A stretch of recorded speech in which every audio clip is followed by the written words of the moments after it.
呢本書唔係一本成功學，我寫佢係因為我慢慢發現大部分人出問題，唔係因為唔努力，而係一開始就判斷錯咗個世界。成功學最大嘅假設係世界係可以預測、可以複製，佢會話俾你聽，只要你跟住一條路，複製某啲方法，再投入足夠努力，結果就應該會出現。呢件事聽落好合理，但問題係現實唔係一個可控環境，現實係不確定，係變動，係非線性。好多時你做同一樣嘢，結果都可以完全唔同嘅。所以只要努力就有回報。喺現實入面經常失效，唔係因為努力冇用，而係努力本身抵消唔到風險。環境會變，時機會錯，資源會唔同，運氣會波動，呢啲因素會不斷放大或者削弱你嘅努力。但當一個人成功之後，佢再回頭講故事，呢啲變數會慢慢被刪走，剩低嘅係一條好似合理嘅路。但其實嗰條路只係事後合理。更加關鍵嘅係成功故事唔會講風險，唔會講代價，唔會講壓力，更加唔會講失敗。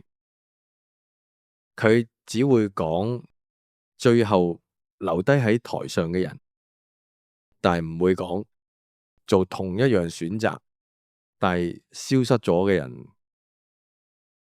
呢個就係幸存者偏差，唔係方法一定有效，係因為失敗嘅人冇被計算。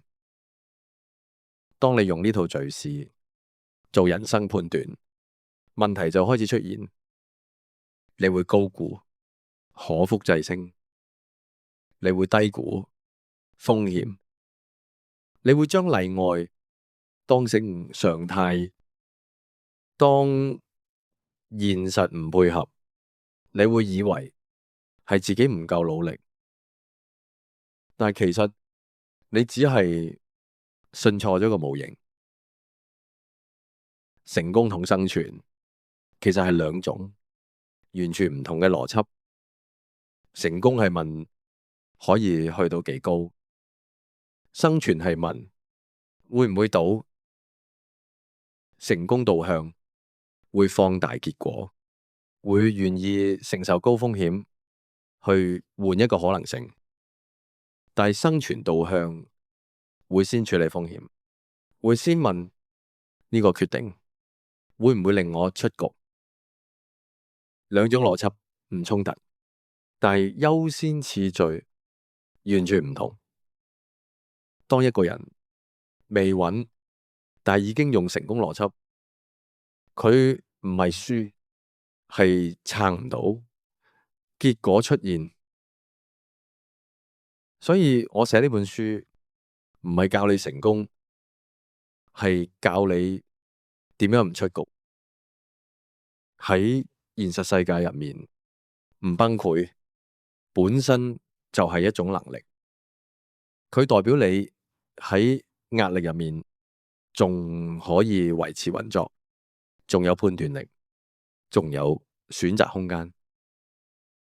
好多時真正分水嶺唔係邊個跑得快，而係邊個冇倒低。現實唔會理你有幾努力，佢只會放大錯判。當你喺錯誤假設之下行動，努力只會加速消耗。所以喺任何追求之前，我只關心一樣嘢，你撐唔撐得住？因為只有留喺場上嘅人，先有下一步